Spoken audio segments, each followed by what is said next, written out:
Assalamu- Assalamualaikum warahmatullahi wabarakatuh. Shalom, Om Swastiastu, Namo Buddhaya, dan salam kebajikan. Yang terhormat kepada Bapak Indra Faujan PhD, selaku Kepala Program Studi Ilmu Politik FISIP USU. Yang saya hormati, Ibu Adinda Triangke Muhtar PhD, selaku Direktur Eksekutif The Indonesian Institute. Yang saya hormati Bapak Arfianto Purbalaksono MIP, selaku Manajer Riset The Indonesian Institute. Hadirin yang terhormat, perkenalkan, saya Celia, selaku moderator yang akan memandu acara ini sampai dengan selesai. Sebelum acara ini dimulai, izinkan kami untuk mengambil sesi foto secara screenshot layar. Kepada seluruh audiens, silakan mengaktifkan kamera dan memberikan senyuman terbaiknya. Baik, kita mulai. 1, 2, 3. Baik, terima kasih. Hadirin yang terhormat, acara pertama, pemberian kata sambutan dari Direktur Eksekutif The Indonesian Institute, Ibu Adinda Tenriangke Muhtar PhD. Kepada Ibu Adinda Tenriangke Muhtar, dipersilahkan. Terima kasih Celia. Assalamualaikum warahmatullahi wabarakatuh. Selamat pagi, salam sehat, salam Nusantara untuk kita semua. Semoga semua dalam keadaan sehat dan bahagia di tengah masa yang menantang ini. Saya ingin mengucapkan terima kasih banyak dulu sebelumnya kepada Pak Indra, Pak Fredrik, dan teman-teman juga dari USU, khususnya dari Prodi Ilmu Politik, yang sudah bersedia untuk berkolaborasi dengan The Indonesian Institute dalam webinar pagi hari ini. Topik yang kami angkat adalah hasil dari penelitian kami yang didukung oleh Atlas Network, yang merupakan jaringan kami yang berbasis di Amerika Serikat, dan kita sama-sama mendukung tentang hak kebebasan berekspresi, khususnya kritik warga terhadap pemerintah. Ini adalah isu yang menarik karena yang mungkin jika kita ikuti bersama banyak sekali suara-suara vokal terhadap pemerintah yang ujung-ujungnya dikriminalisasi dan khususnya menggunakan pasal-pasal multitafsir yang bermasalah dalam Undang-Undang ITE. Ini adalah satu dari sekian banyak policy paper yang The Indonesian Institute hasilkan, dan di sini ada tim kami, termasuk manajer riset dan program The Indonesian Institute, Arfianto Purbolaksono, yang akan mempresentasikan hasil penelitian kami. Juga di sini ada Hemi Lafor Ferdinandes, yang merupakan peneliti bidang hukum TII, lalu juga ada Rifki Rahman yang juga fokus di isu-isu soal PDP dan FOE juga. Kami sangat tertarik untuk melakukan kolaborasi ini karena kami percaya ini adalah isu bersama.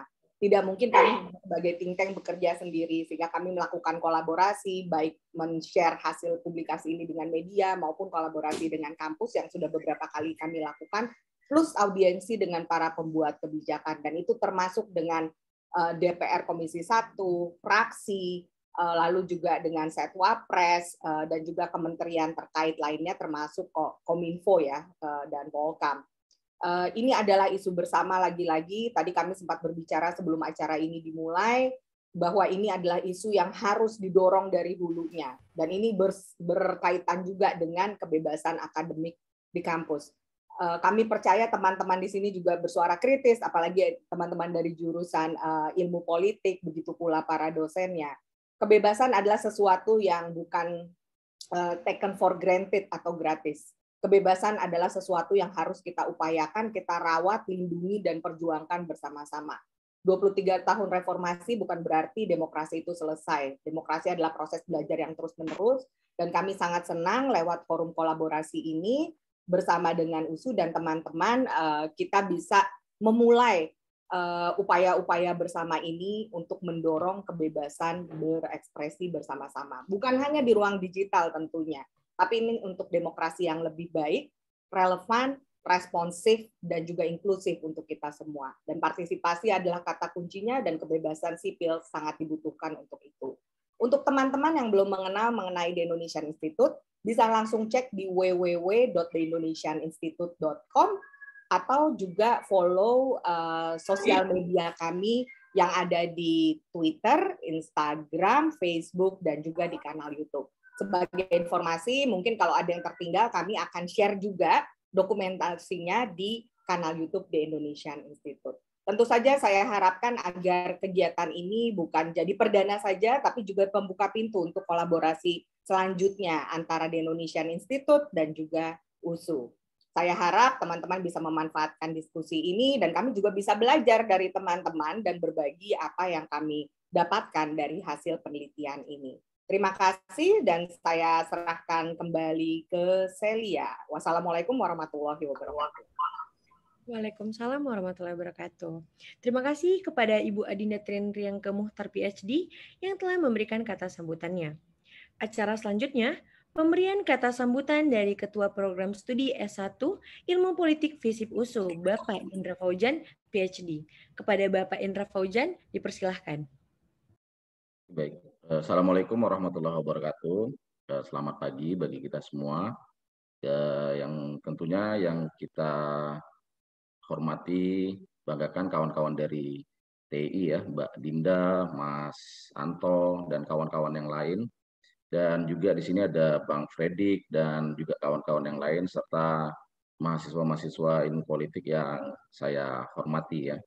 Jadi memang tadi sudah disampaikan banyak hal oleh Mbak Dinda ya, terkait dengan bagaimana kolaborasi antara pihak TI dengan banyak pihak ya, dan tentunya kita di sini sebagai prodi ya ilmu politik sangat membuka diri terhadap berbagai macam kegiatan-kegiatan positif seperti ini. Jadi ini merupakan saya rasa nih langkah yang bagus, ya langkah yang awal yang baik, yang positif bagi kita semua agar membuka wacana baru gitu ya, memberikan pencerahan terhadap kita bagaimana tentang kebebasan berekspresi.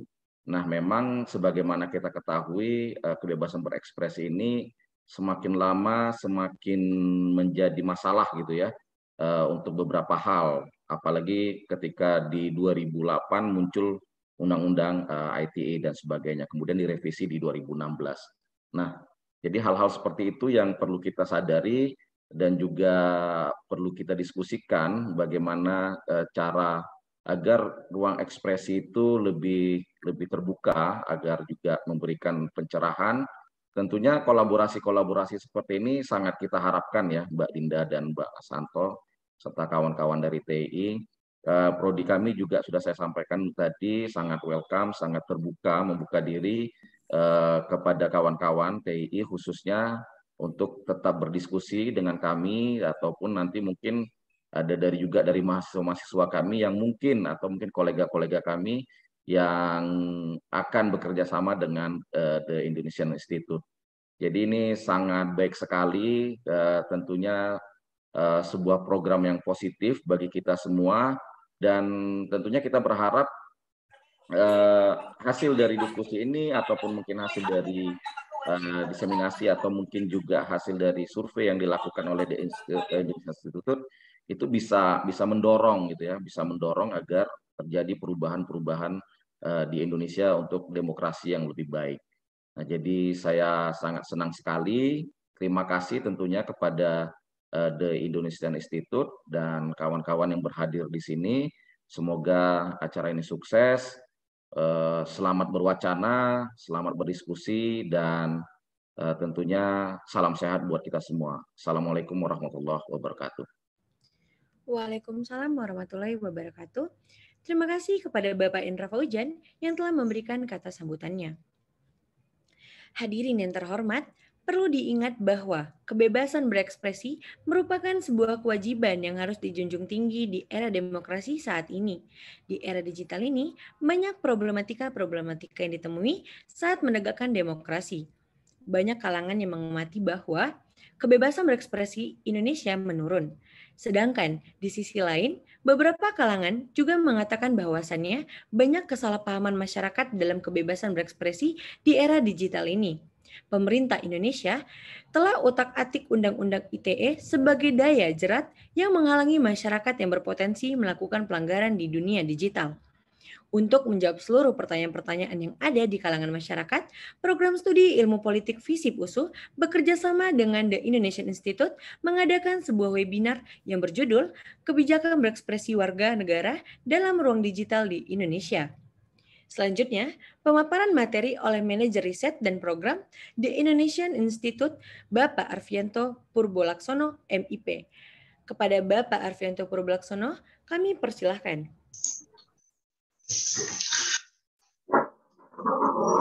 Ya, terima kasih Mbak Celia atas waktunya. Assalamualaikum warahmatullahi wabarakatuh. Selamat pagi semuanya. Yang saya hormati Pak Fauzan, Pak Fredrik, dan juga Mbak Dinda, serta kawan-kawan mahasiswa yang telah hadir pada kesempatan pagi hari ini.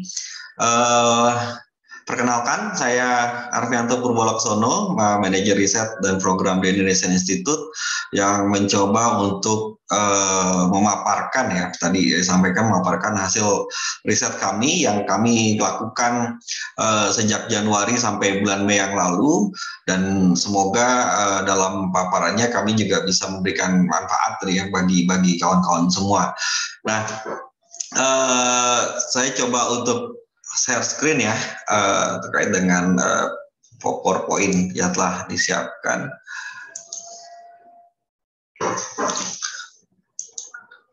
Ya, apakah terlihat? Terlihat.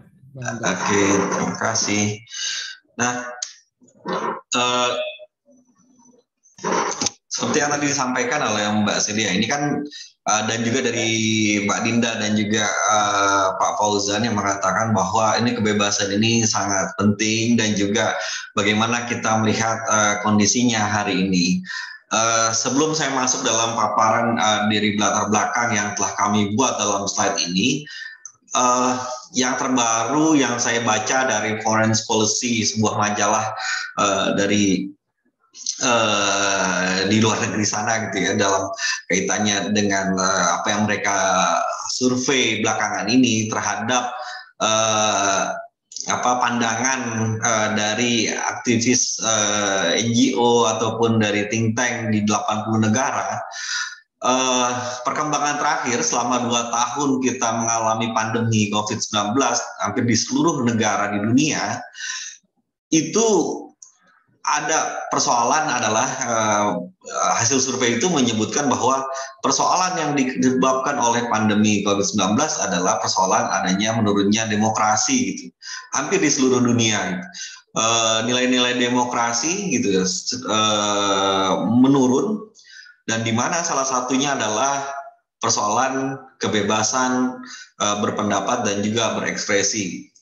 Nah, dampak-dampak COVID-19 itu menyebabkan bukan hanya dari meluluhlantahkan tata kelola kesehatan kita, tapi juga itu juga mengikut sertakan dari berbagai persoalan, dan terutama yang tadi saya telah sampaikan, ini persoalan demokrasi kita atau di dunia juga belakangan juga mengalami penurunan. Nah, khusus di Indonesia sebenarnya, jika kita melihat dari slide yang pertama ini, penurunan demokrasi di Indonesia itu juga telah mulai semenjak dari 2009 kalau kita melihat dari laporan tahunan dari Freedom House gitu ya. Ini bisa dilihat di mana ada stagnasi sebenarnya ya, dari 2019, 2020 dan juga 2021. Di mana kita dinilai sebagai negara yang memiliki status kebebasannya partly free country gitu. Nah, apa sih yang menyebabkan hal ini terjadi itu? Banyak orang atau juga banyak lembaga-lembaga baik di NGO maupun lembaga-lembaga yang melakukan riset terkait dengan demokrasi, pemeringkatan demokrasi. Salah satunya adalah persoalan kebebasan berekspresi yang dijerat gitu ya, ataupun dihambat oleh satu undang-undang yang dinamakan Undang-Undang ITE seperti itu. undang-undang yang tadi juga sempat disinggung sebelumnya oleh Pak Fauzan yang dibuat tahun 2008 dan hingga saat ini masih ada. Tuh. Nah, undang-undang ITE ini kalau berdasarkan itu belum jalan filenya. Jadi masih di cover kita. Baru tolong dibuat full screen. Thank you.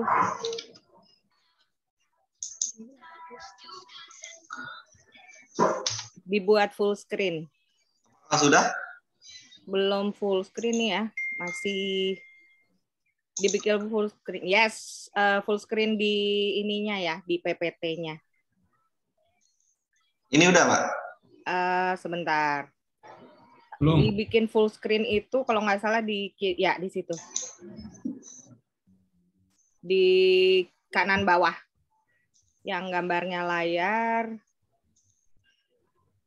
Apakah sudah terlihat? Sudah terlihat, tapi ini belum full screen. Full screen-nya itu di kanan bawah yang ada gambar screen. F5. Jadi presentation view. Coba sebentar dulu.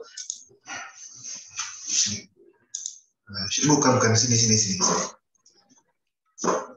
Mana Bebet?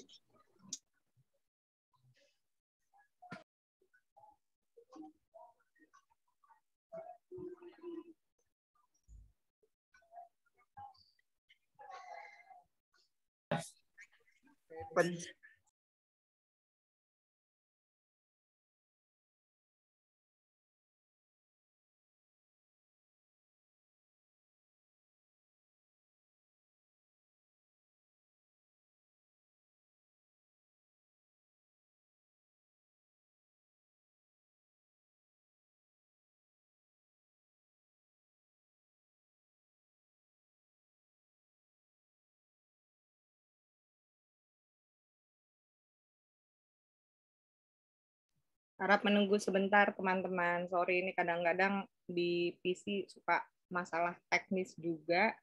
Atau nanti mungkin sebentar. Ya F5.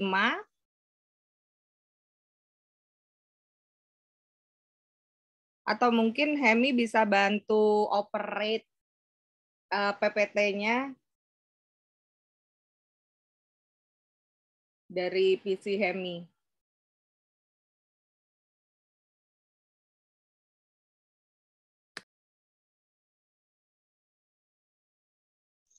Ya nampaknya ini kok invalid tadi. Sorry, sebentar. Itu tadi udah muncul presentasinya tapi memang belum full screen. Kalau nggak minta tolong Hemi bantu operate. Nah, jadi Anto present. Kalau memang itu sisa di kanan bawah atau di F5 aja, pencet F5. Atau di bawah itu, di kanan bawah ada gambar layar dekat persentase view. Nah, ini karena dia mungkin masalahnya di isinya juga nih. Nah, itu kanan bawah. Ya. Klik layar. Bisa diklik nggak itu?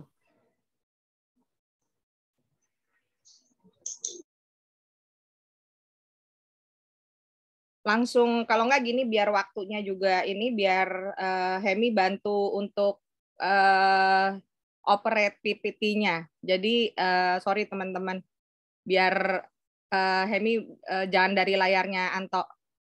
Itu aja biar jalan. Ya. Kita tunggu sebentar, Hemi tolong share screen, berarti nanti show-nya di share screen-nya di Hemi. Biar teman-teman bisa lihat. Tolong kirimin PPT-nya, Bang.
Apakah udah bisa dibuka, Emi?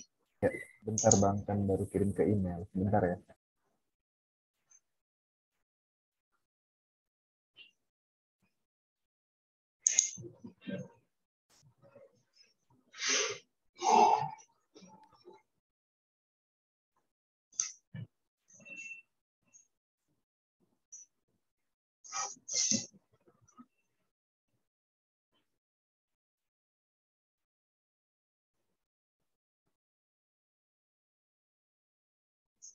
Mungkin Anto sambil jalan aja membicarakan cara verbal dulu, nanti Hemi atau Rifki bantu menyusul di presentasinya.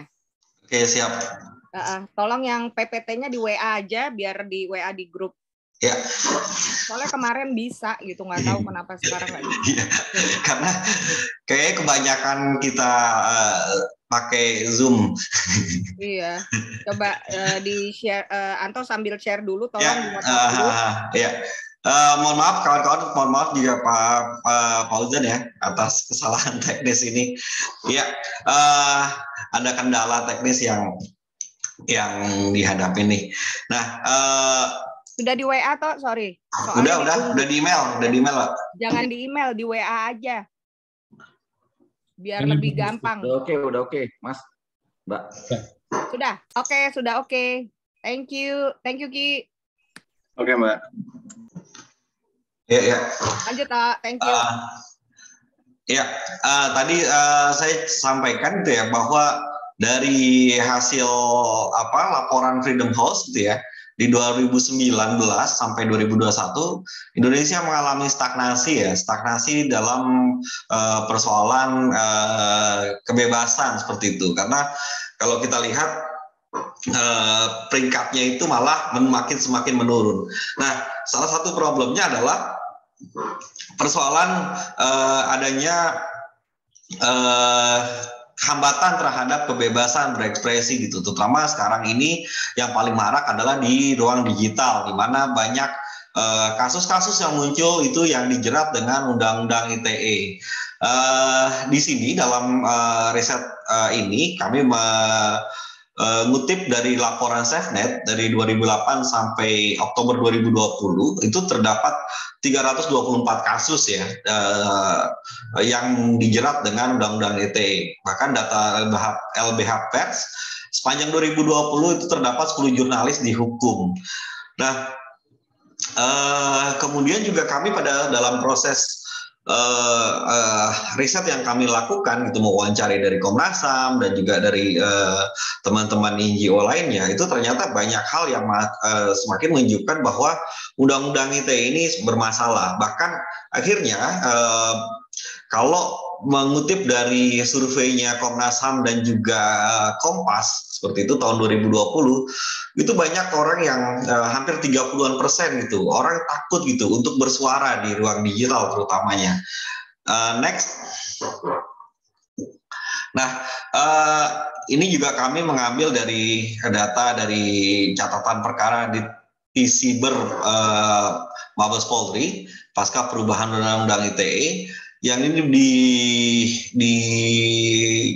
dirangkum oleh SafeNet tahun 2021, di mana di sini terlihat banyak laporan yang diinvestigasi oleh T-Cyber itu terkait dengan defamasi dan juga hate speech gitu ya. Kita melihat bahwa ada sekitar 1.794 kasus-kasus defamasi dan juga 223 itu terkait dengan hate speech. Nah, menariknya di sini kita lihat di kolom yang sebelah kanan ada profesi terlapor dan juga pelapor. Nah, kalau kita melihat di sini dari data ini di kolom sebelah kanan ini, profesi terlapor adalah banyak, misalkan dari jurnalis, aktivis, mahasiswa, dan juga dosen ataupun guru, kelompok pekerja gitu ya, buruh, dan juga warga negara biasa gitu ya. Nah, kalau lihat di kolom di bawahnya ini profesi pelapornya, nah ini yang cukup menarik juga. Profesi pelapornya adalah orang pengusaha gitu ya, orang profesional, terus pejabat negara gitu. Itu yang paling banyak orang yang melaporkan. Nah, dari data ini sebenarnya memperlihatkan bahwa ada relasi kuasa sebenarnya, relasi kuasa yang menunjukkan bahwa Undang-Undang ITE ini digunakan oleh orang yang memiliki kuasa gitu ya, kuasa untuk menjerat banyak yang menjerat orang-orang yang orang umum biasa ataupun aktivis-aktivis demokrasi maupun pegiat di media. Dan ini kita melihat relasi kuasanya di situ. Nah, next.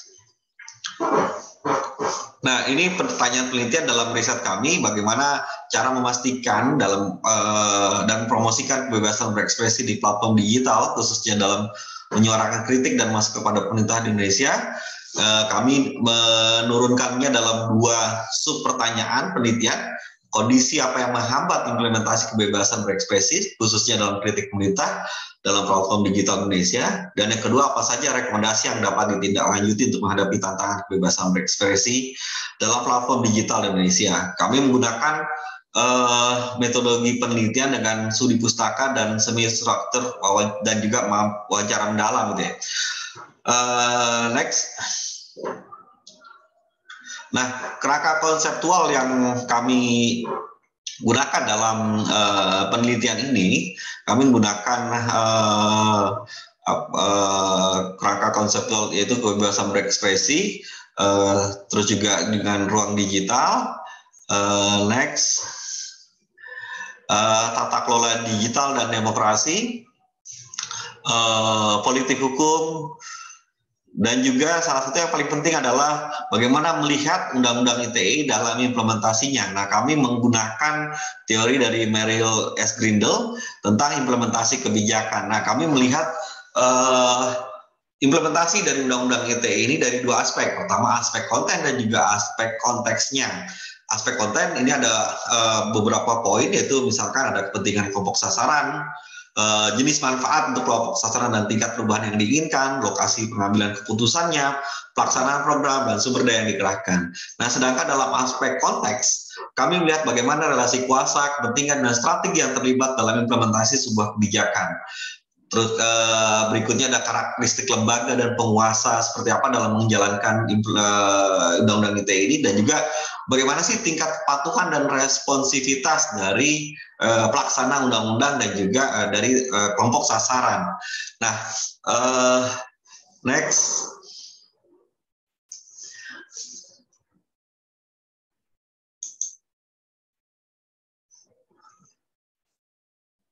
Nah, dalam penelitian ini kami melihat ada banyak pasal-pasal yang bermasalah dalam Undang-Undang ITE. Kami melihat ada sekitar beberapa pasal yang itu dapat menjadi peluang untuk mempidana seseorang. Misalkan kita melihat di pasal 27 ada masalah defamasi yang tadi sempat saya sebutkan di slide sebelumnya, dan juga persoalan dengan hate speech. Nah, ini yang menjadi seringnya, 2 pasal ini seringnya menjadi semacam pintu masuk orang bagaimana dipidana gitu ya. Tiba-tiba ada kasus misalkan di suatu media sosial media, orang tiba-tiba dilaporkan ke polisi dengan kedua pasal tersebut. Nah, next. Nah, dalam perjalanannya memang udah ada gitu ya semacam upaya-upaya untuk melakukan judicial review terhadap pasal-pasal bermasalah ini. Misalkan di pasal 27 ayat 3 gitu ya, dan juga pasal 45 ayat 1 itu coba di judicial review juga, terus juga tapi upaya-upaya ini yang telah berjalan masih saja tetap tidak menghilangkan bahwa adanya peluang penggunaan undang-undang ini untuk mempidana seseorang gitu ya, dengan dalih tadi ya, dengan defamasi ataupun dengan hate speech gitu ya. Next. Nah, dalam analisa kita atau analisa kami dari melihat implementasi Undang-Undang ITE ini, seperti yang tadi saya sampaikan dengan aspek konten dan juga konteks, di aspek konten kami melihat bahwa temuan kami adalah warga negara sebagai kelompok sasaran memiliki hak konstitusional sebenarnya atas kebebasan berekspresi, meski perwujudan hak ini rawan untuk dilanggar. Gitu. Terus kemudian ketika melihat dari jenis manfaat untuk kelompok sasaran dan tingkat perubahan yang diinginkan, kami melihat bahwa sebenarnya kalau kita melihat Undang-Undang ITE, Undang-undang ini ditujukan pada aspek pembangunan ekonomi, pelayanan publik, pengembangan sumber daya manusia, memberikan rasa aman dan juga keadilan dan juga kepastian hukum bagi pengguna dan penyelenggara teknologi informasi. Nah, idealnya seperti itu gitu. Nah, tapi seringkali yang paling banyak digunakan gitu ya, dan paling banyak digunakan undang-undang itu adalah bagaimana mempidana gitu. Nah, ini yang menjadi persoalannya. Nah, kami juga melihat dalam analisa kami dalam aspek konten ini, pemain kunci dari ataupun pelaksana dari Undang-Undang ITE adalah Kominfo dan juga kepolisian. Namun fungsi dari Kominfo dan kepolisian ini belum diatur secara jelas dalam Undang-Undang ITE. Terus dalam poin penerapan program kebijakan, temuan kami dari berbagai data berdasarkan wawancara yang kami lakukan dengan pemangku kebijakan dan juga dengan teman-teman NGO lainnya gitu, temuannya adalah pelaksana kebijakan tadi yang disebutkan dari pengambil keputusan tadi, yaitu polisi, di sini dianggap masih kurang memiliki keahlian dalam mengimplementasikan Undang-Undang ITE. Nah, kemudian dari poin sumber daya yang dikerahkan, tantangan terhadap sumber daya yang terlibat adalah pertama, penegak hukum kurang memberikan solusi.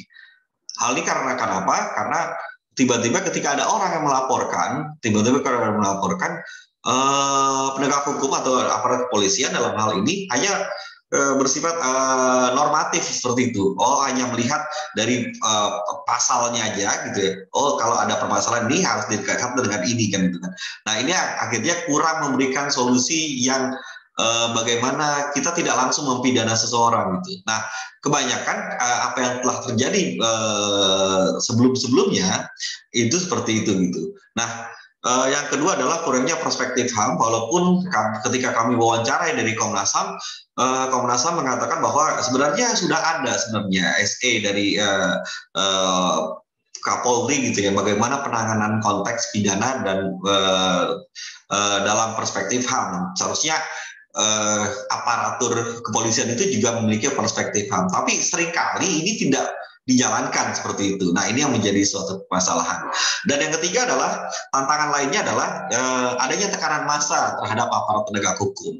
Nah, ini yang menjadi satu persoalan bagaimana kita melihat kompleksnya implementasi dari Undang-Undang ITE ini ketika kita bicara tentang bagaimana di satu wilayah gitu ya, dengan adanya relasi kuasa gitu dan juga didukung oleh tekanan massa, akhirnya aparat itu bisa jadi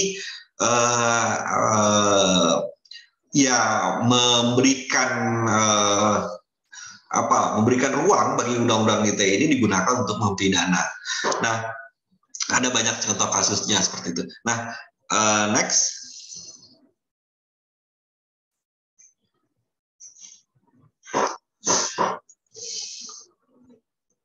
Apakah sudah terlihat ini, yang ini? Oke. Nah, dari aspek konteks, kami melihat di poin tentang kekuasaan dan juga kepentingan dan strategi yang terlibat. Kami menemukan bahwa implementasi Undang-Undang ITE itu sangat dipengaruhi oleh dinamika sistem politik Indonesia. Dalam berbagai wawancara yang kita lakukan dengan berbagai stakeholder yang kami wawancarai, bahwa dinamika sistem politik itu semenjak 2014 itu sangat mempengaruhi gitu.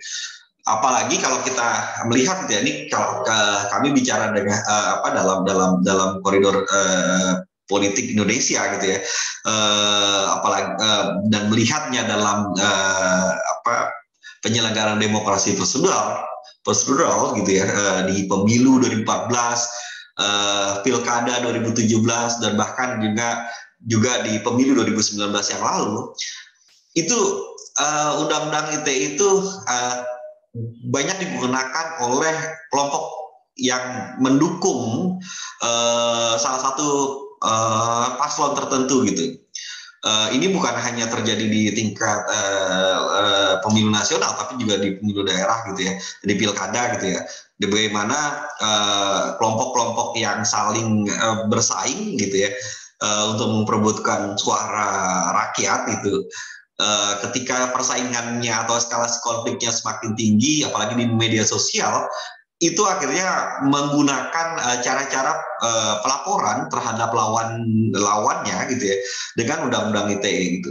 Walaupun secara tidak langsung kepada kontestannya gitu, tapi ini yang dilakukan oleh para pendukungnya, kebanyakan seperti itu. Nah, persaingan politik itu yang akhirnya menyebabkan bahwa undang-undang ITE itu sangat marak gitu, beberapa tahun belakangan itu digunakan. Nah, dari aspek konteks lainnya, dalam poin karakteristik lembaga dan penguasa, kami melihat bahwa pemerintah Indonesia cenderung menggunakan keamanan dan ketertiban masyarakat sebagai alasan utama untuk menerapkan hukum pidana yang juga mengancam dan melanggar kebebasan berekspresi termasuk dalam platform digital. Nah, ini kami melihat dari bagaimana sih sebenarnya pendapat-pendapat yang disampaikan oleh pejabat di Indonesia terkait dengan bagaimana melihat persoalan-persoalan yang terjadi, tapi dilihatnya cenderung dari persoalan keamanan dan ketertiban. Makanya waktu ada contoh kasus ketika di postingan-postingan di sosial media misalkan tiba-tiba yang bernada provokatif tiba-tiba langsung di take down gitu ya, dan juga di sosial media tersebut dicantumkan bahwa si pengguna sosial media tersebut postingan tersebut di take down karena diduga melanggar undang-undang ITE. Padahal kan sebenarnya itu bukan domainnya pemerintah gitu kan. Ini kan masih domainnya dari kewenangan dari penyelenggara atau platformnya sosial media tersebut. Tapi pemerintah cenderung masuk ke dalam ranah yang sifatnya atau mengontrol dari sosial media kita gitu. Nah, terus yang terakhir adalah tingkat kepatuhan dan responsivitas. Kalau kita melihat dari tingkat kepatuhan dan responsivitas, kami menemukan bahwa aparatur negara cenderung menjalankan hukum dalam perspektif mereka sendiri. Dalam beberapa kasus mereka mengambil tindakan berdasarkan interpretasi mereka sendiri atau subjektivitas. Next, mungkin kita cepat saja. Nah, kami melihat bahwa ada contoh-contoh kasus yang dalam riset ini kami juga lakukan. Misalkan ada kasus Raffio Patra, terus kasus Faisal Abdul Batis, kasus Koalisi Menyelamatkan Indonesia atau KAMI gitu ya, kasus Muhammad Hizbun Payu, dan juga kasus-kasus tentang peretasan akun media sosial aktivis anti korupsi, dan di mana itu menjadi sebuah catatan kita semua. Next. Nah, bagaimana kita menghadapi tantangan kebebasan berekspresi? Ada 2 poin yang ingin kita sampaikan. Kita harus mendorong revisi kedua Undang-Undang ITE. Walaupun pada tanggal 23 Juni yang lalu, pemerintah telah mengeluarkan SKB 3 menteri ya. Tapi hal ini tidak cukup gitu ya. Tidak cukup untuk membuat masih adanya praktek-praktek pemidanaan gitu ya yang dilakukan dengan undang-undang ITE. Nah, ini akhirnya kita harus dorong terus bagaimana revisi yang kedua itu dilakukan, dan menurut perkembangan terakhir DPR masih menunggu surprise-nya untuk diajukan ke DPR untuk dilakukan revisi. Nah, kita tunggu saja, kita coba kawal ini. Nah, yang poin kedua adalah bagaimana mengawasi perumusan undang-undang PDP, dan ini yang tidak kalah pentingnya juga bagaimana kita menggunakan sosial media. Kita juga harus mendapatkan perlindungan juga dengan perlindungan data pribadi. Ini yang paling penting, dan ini memang saling beririsan. Nah, next.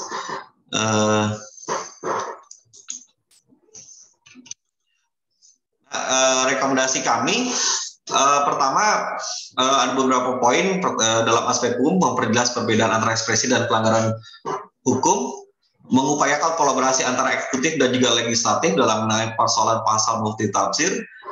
Undang-undang ITE harus dikembalikan ke tujuan awal pembentukannya.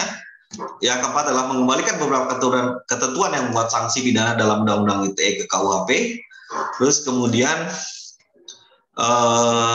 next,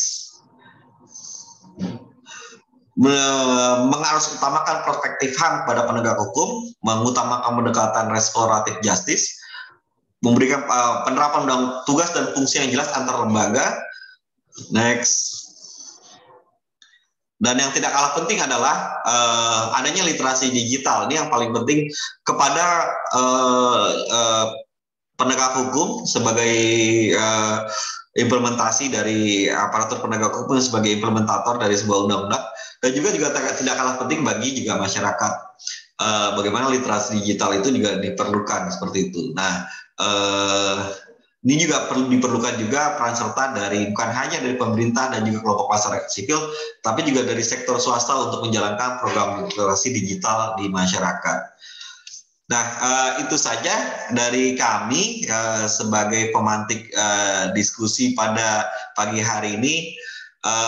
Sebelumnya saya meminta maaf kalau ada beberapa waktu secara teknis terhambat dalam prosesnya. Saya kembalikan kepada moderator. Terima kasih.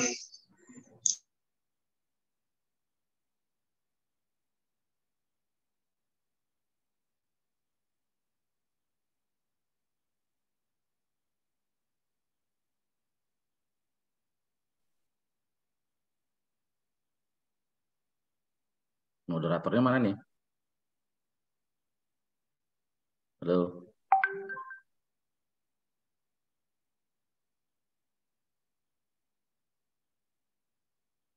Bang Fredrik, gimana nih Bang Fredrik? Maaf Pak, tadi ada gangguan jaringan. Baik, terima kasih kepada Bapak Afrianto Purbolaksono yang telah memaparkan pembahasannya. Selanjutnya, saya persilakan kepada Bapak Indra Faujan untuk memberikan tanggapannya terkait materi yang disampaikan oleh Bapak Arfianto Purbolaksono. Assalamualaikum warahmatullahi wabarakatuh. Selamat pagi.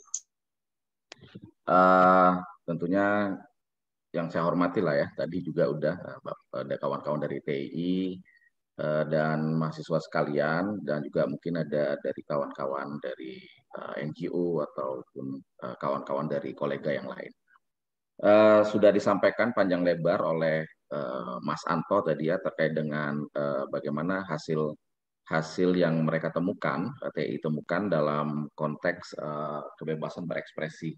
Jadi kita bisa melihat bahwa kebebasan berekspresi itu memang dijamin sebenarnya oleh undang-undang, tapi pada perkembangannya ketika muncul undang-undang ITE untuk memberikan informasi dan transaksi elektronik menjadi masalah ataupun menjadi perbincangan yang cukup panjang dari tahun 2008 sampai di tahun sekarang ini.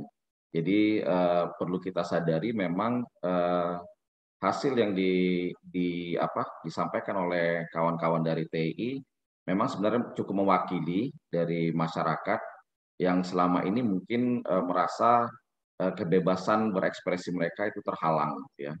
Nah, kalau saya lihat secara spesifik sebenarnya apabila kita persempitkan kembali definisi yang disampaikan oleh Mas Anto dan kawan-kawan dari TI itu adalah kebebasan ekspresi antara masyarakat terhadap penguasa, dalam hal ini adalah eksekutif gitu ya, ataupun juga legislatif, ataupun kita anggaplah mereka yang menjadi pejabat di negara ini. Nah, kebebasan berekspresi itulah yang kemudian menjadi titik di mana harus ada titik temu sebenarnya antara masyarakat dan penguasa. Jadi kita sering mendengar bahwa demokrasi itu adalah kedaulatan rakyat, tapi pada akhirnya kedaulatan rakyat mungkin agak terenggut ketika ada undang-undang ITE. Nah, jadi perlu mungkin juga kawan-kawan di sini sadari bahwa kebebasan berekspresi yang dibicarakan di sini lebih bagaimana kita mengekspresikan gitu ya, mengekspresikan terhadap kebijakan-kebijakan yang disampaikan oleh pihak penguasa dan kemudian kita tanggapin gitu ya, kita tanggapi sehingga ini menjadi ruang untuk berinteraksi antara masyarakat dan juga pihak penguasa. Nah, ruang itulah yang harusnya menjadi lebih lebih terbuka, lebih bebas gitu ya, tidak menjadi lebih sempit ketika aparat dengan mudah memanggil kemudian juga memberikan meminta dalam tanda kutip ya. Sekarang ini aparat itu berlindung lewat ke meminta klarifikasi. Sementara ketika meminta klarifikasi, masyarakat sudah berpikir ini sudah dipanggil gitu ya, dan lain sebagainya. Nah, itu yang perlu saya lihat dari Mas Anto dan kawan-kawan tadi, melihat bahwa ruang ekspresi itu bagaimana kita menyampaikan pandangan kita terhadap pihak yang lebih berkuasa, dalam hal ini adalah pejabat-pejabat publik. Dan mungkin dari saya ada sedikit juga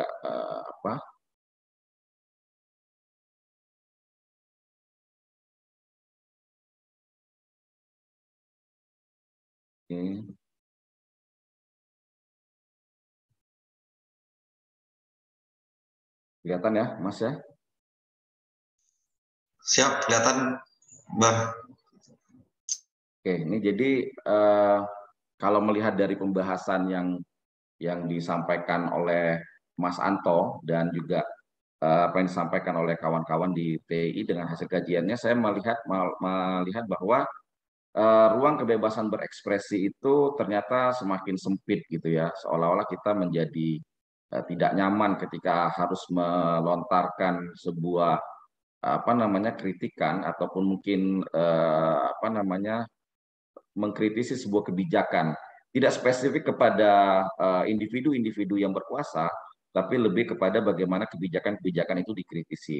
Nah, ketika kita mengkritisi sebuah kebijakan yang dibuat oleh pihak penguasa, nah itulah yang menjadi masalah dalam undang-undang ITE, seolah-olah itu kita melakukan ujaran kebencian, kita menyebarkan informasi yang tidak tepat, kemudian ada banyak alasan bagi pihak penguasa untuk menyatakan bahwa itu melanggar undang-undang ITE. Nah, ini bisa kita lihat juga di sini ada beberapa kasus yang bisa kita lihat, aktivis dan jurnalis korban ITE. Jadi undang-undang ITE ini bisa menjerat siapa saja sebenarnya, tapi apabila kita lebih persempit dengan perspektif bagaimana masyarakat terhadap pemerintah, itu akan dilihat bahwa undang-undang ini akan lebih menjerat tidak hanya masyarakat awam, tapi juga masyarakat yang sebenarnya lebih melek terhadap informasi. Misalnya seperti aktivis, jurnalis, ini misalnya kita bisa melihat Dandi Laksono dan kawan-kawan waktu itu malah terjerat gitu ya dengan undang-undang ITE. Kemudian menurut Amnesty Indonesia tahun 2021 itu sudah ada 18 korban undang-undang ITE sejak awal di 2021. Nah, ini juga cukup memprihatinkan begitu ya. Jadi begitu mudahnya orang terjerat undang-undang ITE, begitu mudahnya orang terkoneksi dengan aparat pada saat ini ketika mereka memposting sesuatu, mengkritik kebijakan pemerintah, mengkritik individu-individu dalam pemerintahan yang kemudian mereka dimintain klarifikasi oleh aparat, dan ini menjadi secara efek psikologis menjadi pihak-pihak yang lain akan tidak, ini sudah dipanggil polisi untuk klarifikasi gara-gara posting ini, akhirnya yang lain terkena ini ya efek dari pemberitaan tersebut, sehingga efek psikologisnya membuat yang lain tidak akan berani mengkritisi pemerintah. Kita juga tahu beberapa waktu yang lalu misalnya mural-mural mulai muncul gitu ya, kemudian muralnya dihapus gitu ya, dan si pembuat mural dicari, dan kemudian polisi dengan kreatifnya kemudian membuat lomba mural yang di situ dilihat bahwa siapa yang berani mengkritik polisi. Jadi seolah-olah mungkin polisi ingin merubah citra mereka, APH ingin mencoba merubah image mereka bahwa mereka sebenarnya tidak anti kritik. Nah, itu kan sifatnya seremonial, tapi pada faktanya setelah itu ada mahasiswa dari BEM Unmul ya kalau nggak salah, ketika membuat postingan di Instagram mereka tentang wakil presiden, itu kemudian diminta klarifikasi juga oleh pihak kepolisian. Begitu juga dengan BEM UI ketika berbicara tentang Presiden Jokowi. Nah, di sini saya melihat lebih kepada ruang publik gitu ya. Ruang publik itu kan sebenarnya ruang ya, kalau ini menurut secara teoritis saja melalui pendekatan Habermas dan Arendt, bahwa ruang publik itu adalah di mana ada ruang-ruang untuk berdiskusi terhadap hal-hal menjadi perhatian atau kepentingan bersama masyarakat. Nah, kedua ruang-ruang publik itu adalah sebenarnya ruang-ruang interaksi. Ruang interaksi itulah yang harusnya diberikan kebebasan bagaimana kita menemukan solusi, di bagaimana kita menemukan terhadap kebijakan-kebijakan yang dianggap mungkin tidak tepat sasaran, dianggap tidak sesuai dengan semangat demokrasi dan lain sebagainya. Nah, ketika ruang publik itu sudah dibuka, kita melihat bahwa 1998 menjadi starting point bagi Indonesia untuk memasuki ruang publik sebenarnya lebih bebas.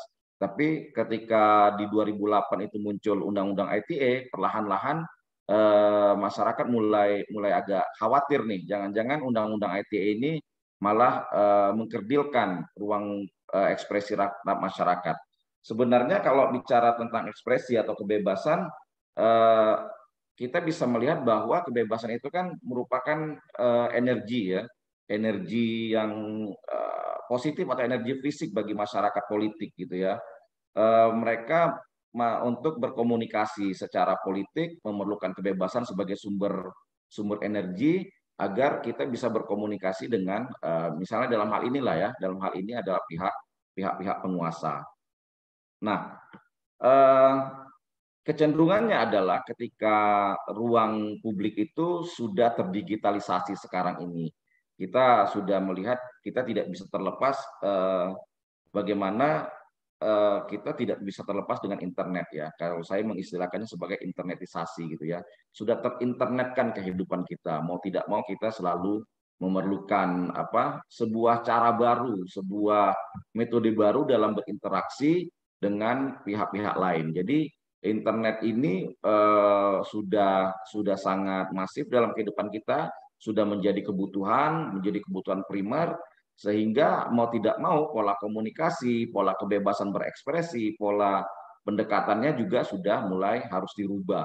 Jadi sehingga kita bisa melihat bahwa masyarakat itu sangat butuh gitu ya, masyarakat sangat butuh untuk berekspresi. Kita tidak bisa mengelak misalnya ketika di 2012 ketika misalnya Presiden Jokowi sudah naik ke jadi gubernur DKI, dia mulai menggunakan platform-platform tertentu, menggunakan jejaring internet untuk itu sebuah gaya baru dalam perpolitikan di Indonesia. Begitu juga di 2014, dan tentunya tadi sudah disinggung oleh Mas Anto bagaimana sistem politik itu merubah gitu ya.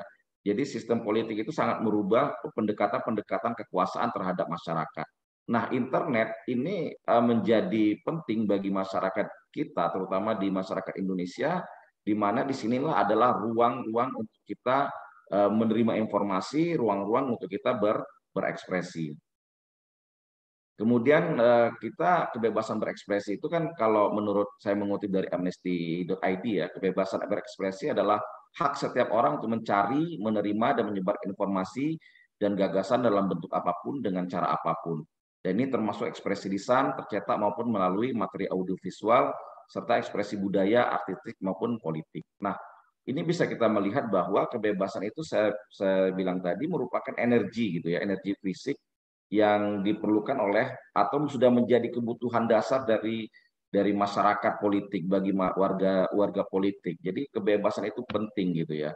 Kebebasan ini bukan berarti kebebasan dalam konteks yang berbeda. Dalam konteks ini, makanya saya bilang tadi, dalam konteks ini kebebasan berekspresinya adalah bagaimana kita menyampaikan gagasan atau sikap yang berbeda terhadap kebijakan dari pemerintah. Nah, ekspresi kebebasan itulah yang kemudian menjadi alat gitu ya ketika undang-undang sudah menjamin bahwa kita adalah setiap orang berhak atas kebebasan berserikat, berkumpul dan mengeluarkan pendapat. Tapi dengan munculnya Undang-Undang ITE di 2008 agar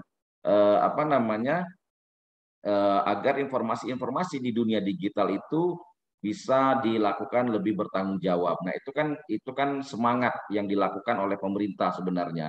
Mereka tidak ingin adanya fitnah, tidak ingin adanya berita hoax, tidak ingin adanya pencemaran nama baik dan lain sebagainya. Tapi pada akhirnya semangat dari Undang-Undang ITE itu malah menjadi alat pemukul bagi pihak-pihak tertentu agar beberapa pihak yang lain untuk tidak meluapkan ekspresinya, menyampaikan kritikannya terhadap kelompok-kelompok penguasa. Nah, ketika Undang-Undang 2028 ayat 3 ini menyatakan bahwa setiap orang berhak atas kebebasan berserikat, berpendapat, dan berkumpul, nah ini menjadi ruang sebenarnya untuk kita bahwa ini mewakili nilai-nilai demokrasi di Indonesia. Walaupun kita juga tahu demokrasi di Indonesia adalah ruang demokrasi yang mungkin sampai sekarang orang berpikir adalah demokrasi yang prosedural. Ada partai politik, ada pemilu, kita sudah menyelenggarakan pemilu, sudah. Ada partai politiknya, ada persnya, ada kebebasannya, nanti dulu. Nah, hal-hal seperti itu yang bisa kita lihat. Jadi tidak semua kebebasan itu kemudian menjadi bebas sebebas-bebasnya. Nah, pemerintah selalunya mengatakan bahwa negara kita adalah negara yang demokrasi. Silakan Anda melakukan kritik begitu kalau dalam bahasa pemerintah. Tapinya ini yang terkadang menjadi pertanyaan. Tapi kita sebagai bangsa Timur, sebagai masyarakat beragama, sebagai masyarakat yang menjunjung adat ketimuran, mengkritik harus seperti ini, harus seperti ini, harus seperti ini. Kalau dalam alam pikir saya melihat bahwa tapinya itulah yang kemudian menjadi lumrah ketika Undang-Undang ITE ini dilaksanakan. Bahasa verbal dari atau narasi dari pemerintah atau dari pihak penguasa mengatakan tapi kita adalah bangsa Timur yang bla bla bla bla, itulah peluang bagi aparat penegak hukum untuk kemudian meminta klarifikasi kepada pihak yang dianggap mengkritik terlalu bebas, mengkritik terlalu keras, mengkritik terlalu ekspresif gitu ya. Nah, apabila kita melihat sekarang ini yang menjadi topik pembahasan dari kawan-kawan dari ITI adalah ruang digital ya, ruang digital yang bisa kita lihat merupakan ruang baru interaksi. Itulah kenapa ketika ada internet, kita terinternetisasi, ada ruang interaksi yang baru, pasti ada juga cara-cara baru, ada metode-metode baru, ada pendekatan-pendekatan baru bagaimana kita menggunakan media sosial, platform digital. Nah, sekarang ini kita menggunakan web gitu ya, menggunakan Zoom sebagai alat berkomunikasi dan menjadi alat titik dari kebebasan berekspresi itu adalah misalnya terkait dengan tulisan-tulisan di dunia sosial, di media sosial ataupun dalam dunia jurnalistik. Jadi ketika kita menyampaikan ekspresi di di media sosial gitu ya, baik di Facebook, baik di WhatsApp. Sekarang orang sudah tinggal screenshot WhatsApp misalnya, tinggal dikirimkan, disebarkan, kemudian itu bisa menjadi delik aduan misalnya, sudah menjadi bisa diadukan sebagai alat bukti. Dan kemudian dari percakapan WhatsApp itu polisi bisa masuk kepada wilayah-wilayah yang lain. Apalagi sekarang sudah dibentuk ada cyber ya, cyber police gitu ya, untuk menyikapi edaran presiden. Nah, walaupun Presiden Jokowi sudah menyampaikan bahwa Undang-Undang ITE perlu ditinjau kembali, Presiden Jokowi merasa kok sepertinya kurang greget ini oposisi misalnya, dan itu kemudian ditindaklanjuti oleh Kapolri yang baru dengan memberikan instruksi. Tapi tetap kita lihat tadi dari hasil kawan-kawan dari TNI ini tetap menjadi masalah gitu ya. Revisi ini tetap diperlukan. Revisi Undang-Undang ITE ini tetap, terutama untuk pasal-pasal yang disebutkan tadi, itu memang perlu didorong untuk selalu dirubah. Nah, masalahnya undang-undang itu kan kebutuhan mungkin ya, kebutuhan bagi pihak penguasa agar agar bagaimana kekuasaan itu bisa lancar gitu ya, tanpa ada hambatan, tanpa ada kekangan gitu ya.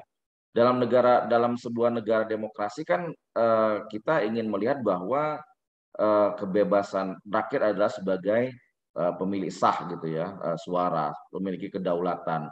Tapi ketika kedaulatan itu kemudian direnggut, dipersempit, maka ruang-ruangnya menjadi tidak bebas lagi. Nah, ruang digital itu menjadi sangat penting gitu ya, menjadi sangat penting. Nah, ini juga menjadi di mana orang bisa berekspresi di sini. Ketika mereka tidak setuju dengan pemerintah, ketika mereka tidak setuju dengan kebijakannya, bolehkah kita mengkritik, bolehkah kita tidak bersetuju, atau bolehkah kita menunjuk hidung atau menunjuk nama seseorang sehingga ini menjadi bukan kritikan asal kritik gitu ya. Nah, kita juga agak heran misalnya ketika ada menteri yang terkena kasus bansos gitu ya.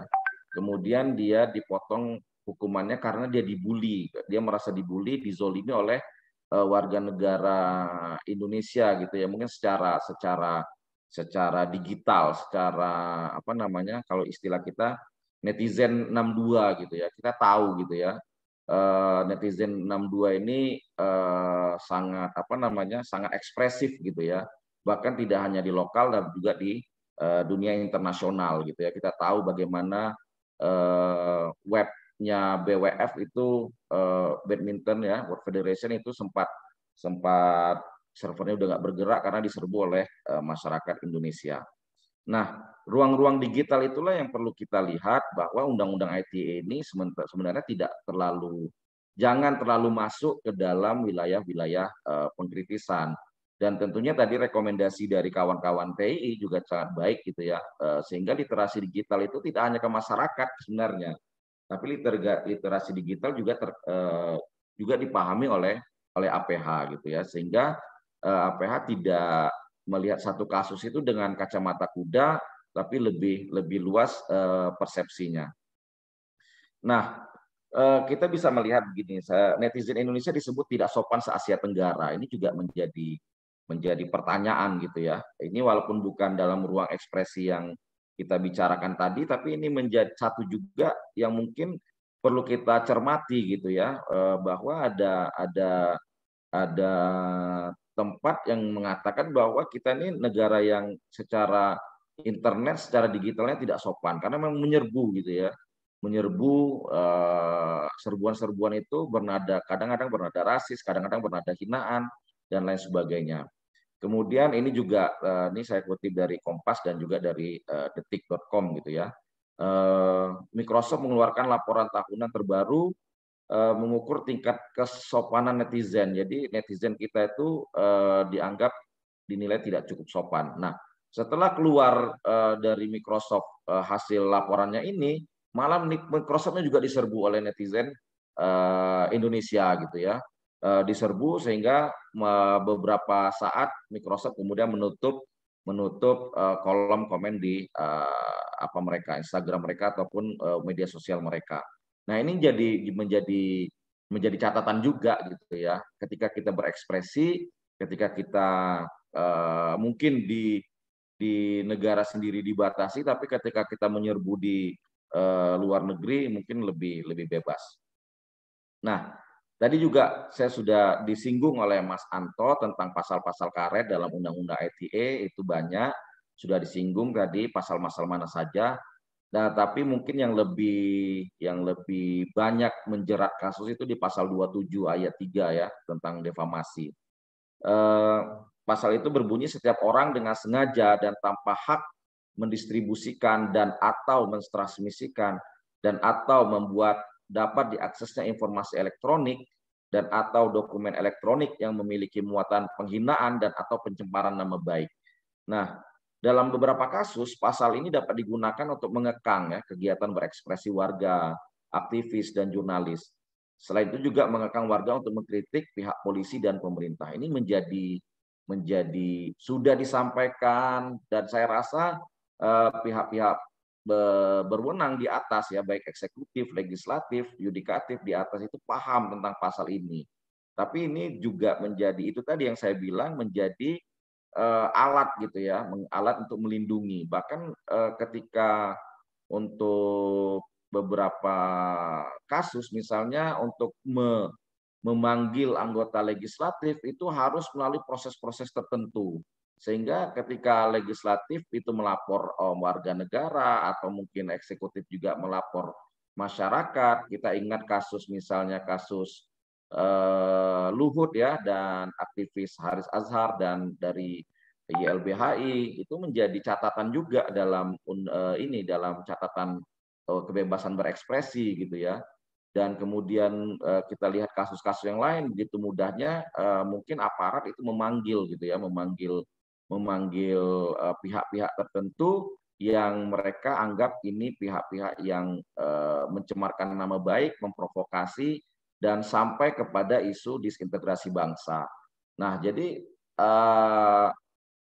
undang-undang ini perlu kita lihat sebagai apakah benar sebagai usaha untuk mengkerdilkan atau memberikan efek psikologis atau efek ketakutan kepada warga negara agar mereka tidak melakukan ekspresi yang berlebihan. Kalau memang penyampaian itu adalah penyampaian fitnah, tidak berdasarkan fakta, itu mungkin bisa gitu ya, karena itu adalah memang fitnah atau membunuh karakter. Nah, defamasi kan semangatnya agar pasal ini kan semangatnya agar tidak terjadi pencemaran dan fitnah. Tapi ketika itu adalah temuan ilmiah, ada data-datanya, kemudian menjadi berbeda dengan masyarakat, ini menjadi hal yang harus kita lihat secara utuh gitu ya. Tadi disampaikan oleh Mas Anto beberapa kasus ya, masyarakat dan versus negara, kita bilang seperti itu. Bagaimana masyarakat itu ketika menyebut satu tokoh yang secara misalnya tokoh politik pihak penguasa itu malah menjadi incaran untuk dipanggil, diklarifikasi. Bahkan bisa saja WhatsApp-nya disadap dan lain sebagainya. Nah, hal-hal seperti itulah yang bisa kita lihat bahwa pasal-pasal dalam Undang-Undang ITE ini memberangus, menekan masyarakat agar tidak bebas berekspresi. Kita juga bisa melihat bahwa ketika tiba-tiba di tahun berapa ya gitu 2018 ketika kasus Wamena itu internet dimatikan 1 hari oleh pemerintah pusat, ini juga menjadi pertanyaan gitu ya, kenapa yang bahwa dengan atas nama keamanan nasional mungkin masa itu sehingga internet dimatikan. Dan menurut laporan itu sekitar transaksi yang merugi ya, bisnis digital yang merugi pada masa itu mencapai puluhan sampai ratusan miliar. Nah, semangatnya memang bagus agar informasi itu informasi hoax tidak tersebar kemana-mana, tapi pada akhirnya hak warga negara untuk mengakses internet, informasi itu tercabut gitu ya kira-kira. Nah, ini juga kita bisa melihat gitu ya. Jadi kalau menurut LP3S bahwa masyarakat itu setuju bahwa ancaman kebebasan sipil meningkat dan mengakibatkan meningkatnya ketakutan masyarakat dalam berpendapat. Nah, ini menjadi catatan ya, menjadi catatan penting juga gitu ya. Jadi ini sebagai mungkin sama dengan yang ditemukan oleh kawan dari TII.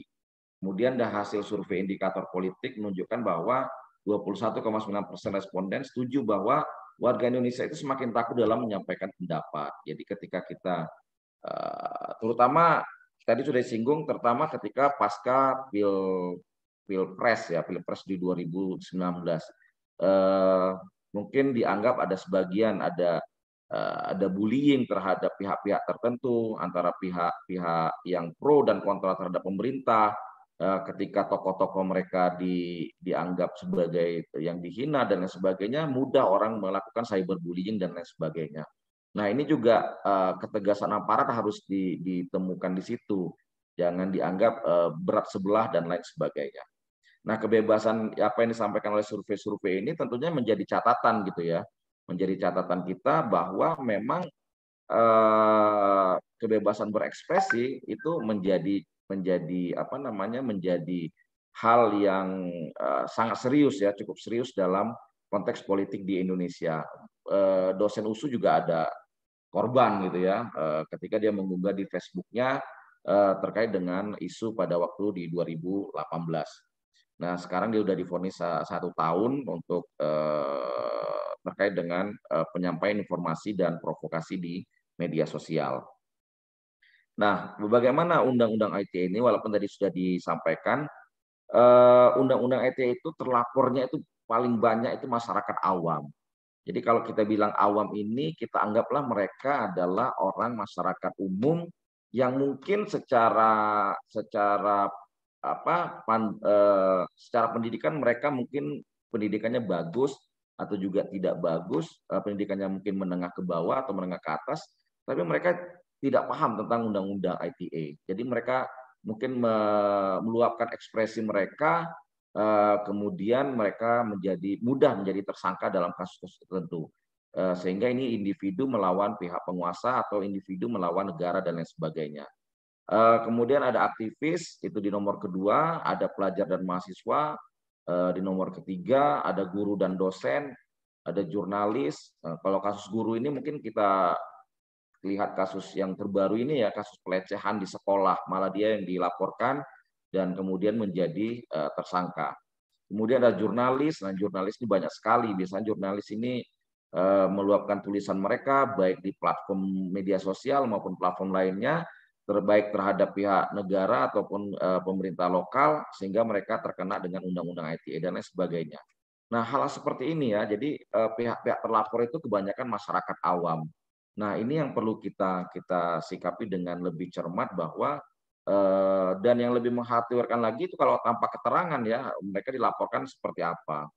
Kemudian ini kasus pidananya pencemaran nama baik, tetap posisi pertama itu adalah pencemaran nama baik gitu ya. Orang merasa pencemaran nama baik mereka, dan ini biasanya adalah tadi pejabat-pejabat publik atau mereka juga yang sudah memiliki jabatan. Ada pencemaran nama baik, ujaran kebencian, melanggar kesusilaan, berita bohong, hoax, dan lain sebagainya. Kemudian ini yang pelapor. Nah, pelapor ini kita bisa melihat bahwa paling tinggi itu adalah pejabat publik. Ya. Mereka merasa nama baik mereka tercemar, gitu ya. Mereka merasa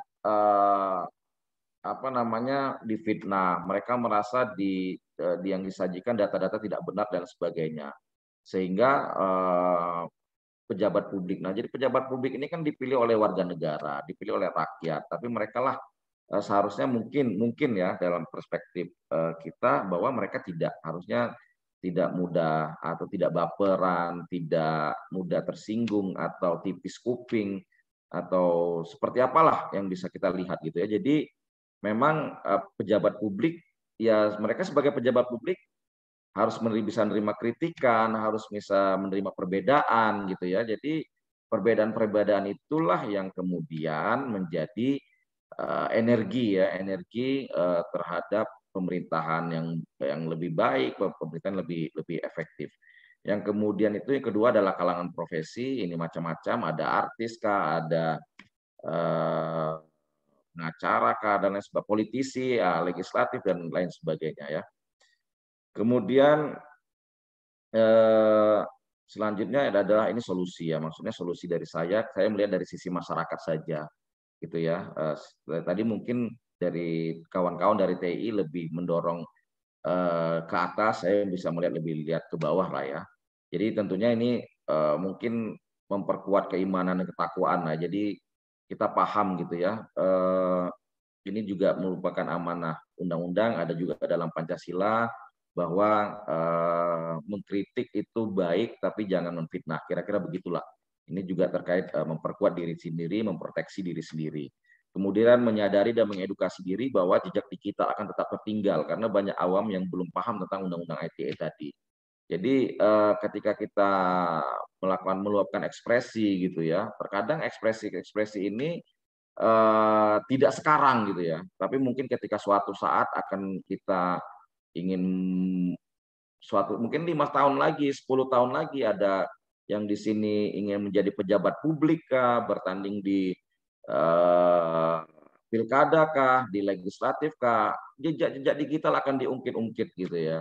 Nah, ketika kebebasan berekspresi kita menyampaikan kritik terhadap penguasa, bahkan ketika ada yang mengatakan bahwa mereka mengkritik pemerintah, kemudian dia mahasiswa, kemudian dicari jejak-jejak digitalnya, oh mahasiswa ini penerima beasiswa A gitu ya, dia menerima beasiswa dari pemerintah, tapi dia mengkritik pemerintah, itu juga akhirnya menjadi hal yang tidak lumrah gitu ya. Karena tadi netizen 62 kita ini sangat kejam gitu ya, akan dikulik-kulik kesalahannya, akan dikulik-kulik lagi masa lalunya seperti apa, sehingga itu menjatuhkan gitu ya. Ini juga harus dipahami.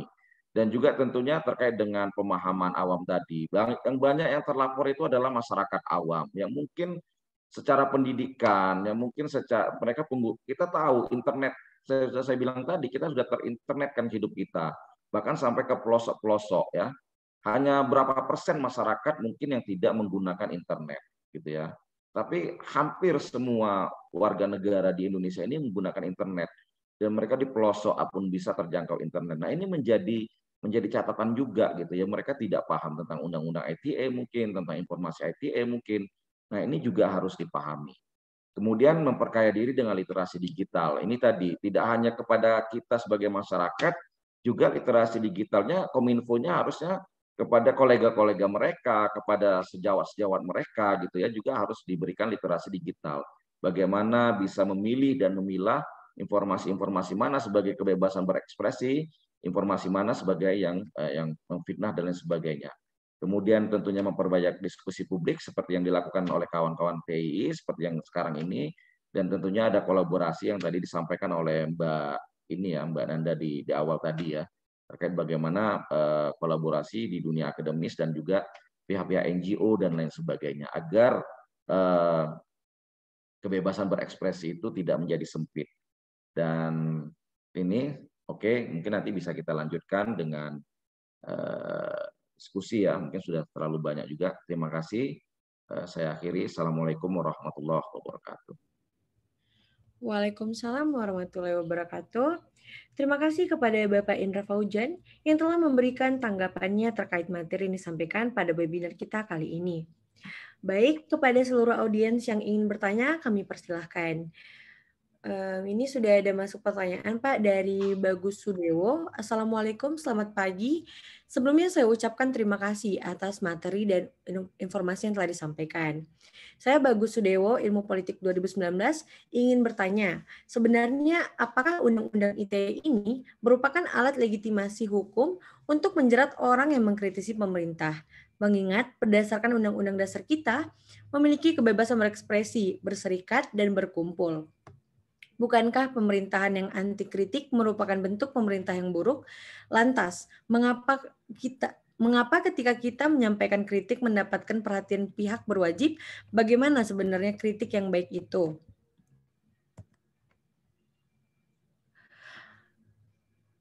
Bagaimana sebenarnya kritik yang baik itu, mengingat sebagai mahasiswa kita diajarkan untuk berpikir kritis.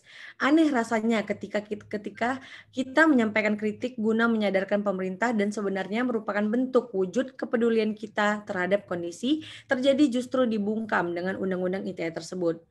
Saya teringat perkataan dari sebuah mural, dipaksa sehat di negeri yang sakit. Mohon penjelasannya, terima kasih. Mungkin Bapak Indra atau Pak Afrianto maupun Ibu Adinda yang ingin menjawab pertanyaan dipersilahkan.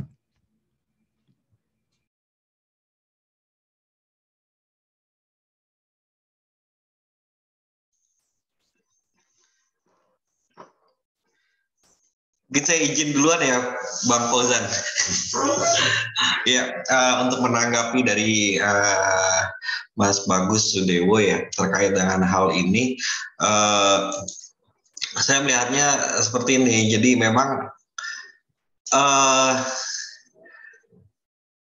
saya coba mengutip ya dari hasil bacaan saya dari tulisan salah satu tokoh think tank di Amerika yaitu David Boa gitu ya. Nah, David Boa mengutip dari sejarah tokoh Amerika yaitu Trajan dan Gordon yang mengatakan tanpa kebebasan berpikir tidak akan ada yang namanya kebijaksanaan dan tidak ada yang namanya kebebasan publik tanpa kebebasan berbicara. Jika ingin menggulingkan sebuah bangsa, maka haruslah ditundukkan dulu kebebasan berbicaranya atau kebebasan berpendapatnya. Nah, hal ini sebenarnya penting sekali gitu. Kenapa kita selalu coba mendengungkan ataupun juga dalam kesempatan pagi hari ini melakukan sharing gitu ya dengan teman-teman semua gitu ya, bahwa satu kebebasan itu sangat penting gitu. Terutama bagaimana kita memberikan pendapat kita gitu ya kepada pemerintah gitu ya untuk memberikan masukan seperti itu. Nah, tadi yang seperti juga disampaikan oleh Pak Fauzan bahwa ini sebenarnya juga kebebasan itu juga menjadi energi gitu bagi sistem politik kita. Jika tidak ada masukan gitu ya dari kelompok masyarakat sipil atau dari kelompok masyarakat pada umumnya, maka tentunya sistem politik kita tidak bisa berjalan dengan baik gitu. Nah, lantas bagaimana sih sebenarnya memberikan pendapat yang baik itu gitu? Bagi saya pendapat saya secara pribadi bahwa pendapat-pendapat yang sebenarnya kita tidak melakukan fitnah ataupun tidak menebarkan berita bohong seperti itu ya. Itu merupakan pendapat-pendapat yang dan juga kritik yang sebenarnya bisa menjadi masukan bagi pemerintah gitu ya. Terutama misalkan apalagi kalau kita bisa memberikan solusi yang lebih baik gitu ya, bagi untuk penyelesaian persoalan-persoalan di tengah masyarakat gitu. Nah, sayangnya kadangkala pejabat publik kita itu tadi seperti yang disampaikan oleh Pak Fauzan itu emang ada rada-rada kuping tipis, telinga tipis gitu ya. Jadi ketika ada masukan dari masyarakat mungkin bisa jadi dilihatnya adalah atau dilihat sebagai sebuah kritik yang menyudutkan gitu. Padahal masyarakat itu sebenarnya lagi memberikan partisipasinya gitu kepada pemerintah gitu ya, agar supaya bisa memberikan sesuatu hal yang bermanfaat gitu bagi pemerintah. Nah, ya balik lagi seperti yang tadi saya sampaikan di awal bahwa kebebasan berpendapat, kebebasan berekspresi sangat penting, makanya tetap harus dijaga dan itulah yang harusnya tetap kita lakukan, tapi dengan sesuatu hal yang sangat jelas juga seperti itu, tidak menyebarkan berita bohong ataupun juga dengan menebarkan fitnah gitu. Mungkin itu saya sederhananya dari saya gitu. Mungkin itu saja Mbak Celia. Baik, terima kasih kepada Bapak Afrianto. Jika teman-teman ada yang ingin bertanya, kami persilahkan.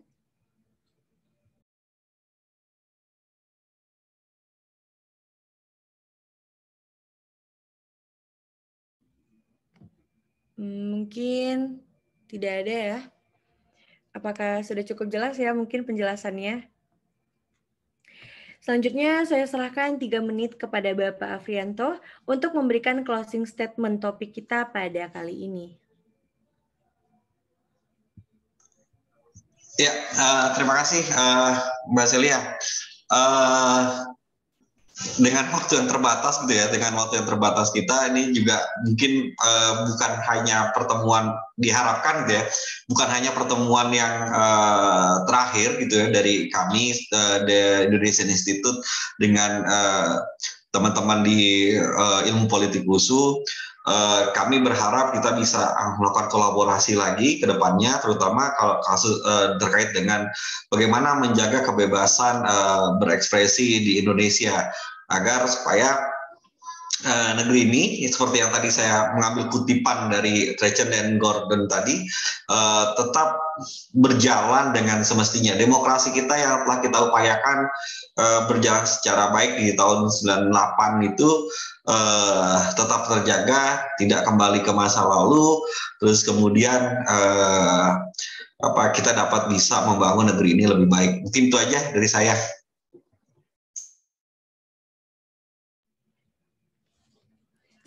Baik, dengan berakhirnya closing statement dari Bapak Afrianto, maka berakhirlah pertemuan kita pada hari ini. Terima kasih kepada The Indonesian Institute yang telah berkolaborasi dengan Prodi Ilmu Politik USU. Mudah-mudahan ini bukan kerjasama yang terakhir kali dan kita dapat bekerja sama di kesempatan lainnya. Demikian webinar kita pada pagi hari ini. Saya Celia Nurazweima mengucapkan terima kasih dan pamit undur diri. Maaf jika ada kesalahan kata. Mentari senja telah tenggelam, hujan turun mulai terjatuh. Kami tutup presentasi dengan salam. Wassalamualaikum warahmatullahi wabarakatuh. Waalaikumsalam warahmatullahi wabarakatuh. Waalaikumsalam. Terima kasih Bang Anto. Terima kasih Pak Fredrik, terima kasih Pak Fauzan. Terima kasih Pak Anto, Mbak Dinda ya. Kami senang ya tadi mungkin saya walaupun udah ditutup mau nyampaikan sedikit aja lah. Iya.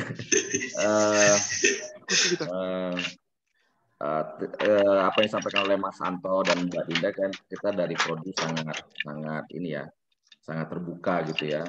Kita berharap ini bukan kerjasama pertama dan juga tidak berakhir di sini.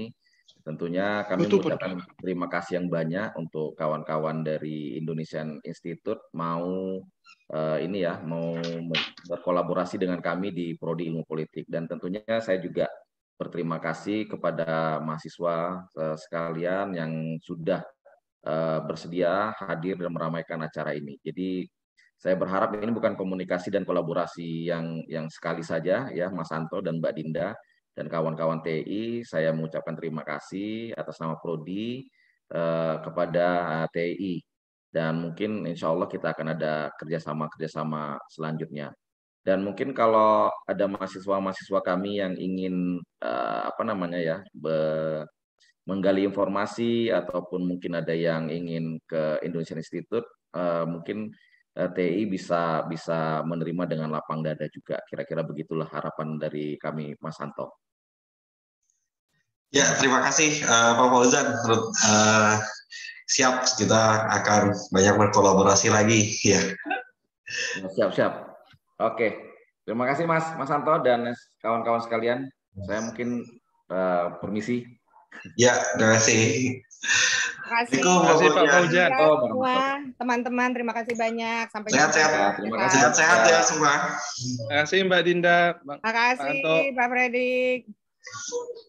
Sampai ketemu lagi. Sampai jumpa.